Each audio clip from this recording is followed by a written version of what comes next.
Bayangkan seorang anak kecil sakit-sakitan lahir di Blitar tahun 1901.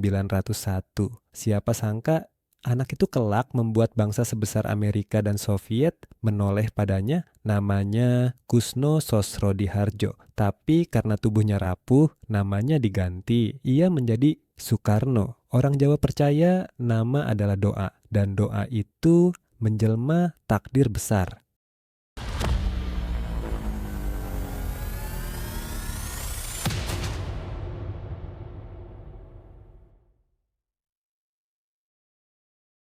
Sejak kecil, Soekarno berbeda. Ia suka membaca, suka berbicara, suka bermimpi. Sekolah membawanya ke Surabaya. Di sanalah ia tinggal di rumah Heio S. Tedjokro Aminoto, tokoh besar Sarekat Islam. Di rumah itu, Soekarno remaja melihat langsung penderitaan rakyat. Ia bergaul dengan pemuda pergerakan, berdiskusi hingga larut malam. Ia mengenal Islam, Marxisme, nasionalisme. Semua ia serap. Dan ia jahit jadi satu gagasan besar, Indonesia harus merdeka. Tahun 1927, Soekarno mendirikan PNI, Partai Nasional Indonesia. Visinya jelas, Indonesia merdeka tanpa syarat. Tapi keberanian itu membuatnya ditangkap Belanda. Ia dipenjara lalu dibuang. Bengkulu, jauh dari pusat pergerakan, namun di pembuangan, Soekarno tidak berhenti. Di Ende, ia membentuk kelompok teater. Dari panggung kecil itu, ia menyalakan api nasionalisme. Di Bengkulu, ia bertemu Fatmawati, gadis yang kelak menjahit bendera pusaka. Bayangkan, seorang buangan politik, hidup diasingkan, tapi pikirannya tetap melayang jauh. Tahun 1942, Jepang datang, dunia berubah. Soekarno tahu ini momentum. Ia memanfaatkan situasi hingga akhirnya 17 Agustus 1945 di sebuah rumah di Pegangsaan Timur, Jakarta, Soekarno bersama Hatta membacakan proklamasi. Proklamasi. Kami, bangsa Indonesia, dengan ini menyatakan kemerdekaan Indonesia.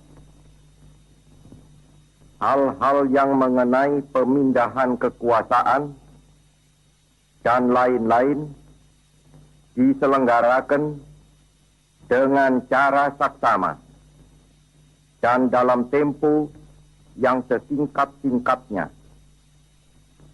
Jakarta, 17 Agustus 1945, atas nama bangsa Indonesia, Soekarno, Hatta.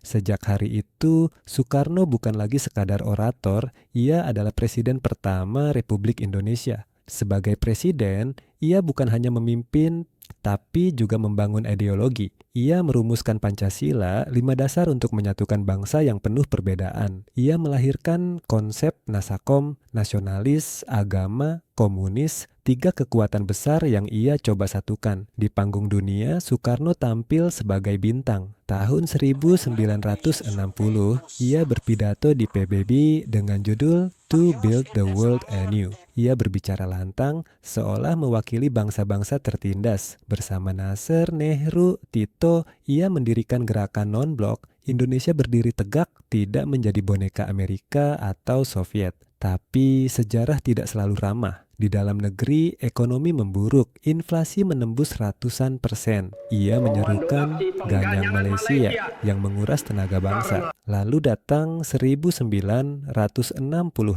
G30S mengguncang negeri, dukungan militer melemah. Soeharto mengambil alih. Soekarno dijuluki presiden seumur hidup, tapi kenyataannya ia diisolasi. Hingga wafat tahun 1970. Namun, mari kita ingat, Soekarno adalah orator ulung. Kata-katanya mampu membuat rakyat miskin percaya bahwa mereka bisa melawan penjajah. Ia seorang visioner, berani bermimpi tentang Indonesia yang berdiri sejajar dengan bangsa besar lain. Ia seorang arsitek bangsa, meletakkan dasar Pancasila yang hingga kini jadi penopang Indonesia. Ya, ia punya sisi gelap, ekonomi yang gagal, politik yang rumit. Tapi di balik itu, Soekarno tetaplah simbol keberanian. Ia pernah berkata, bangsa yang besar adalah bangsa yang menghormati jasa pahlawannya. Dan dengan kata-kata itu, kita tahu, meskipun zaman berubah, api Soekarno tetap menyala. Api itu adalah Indonesia.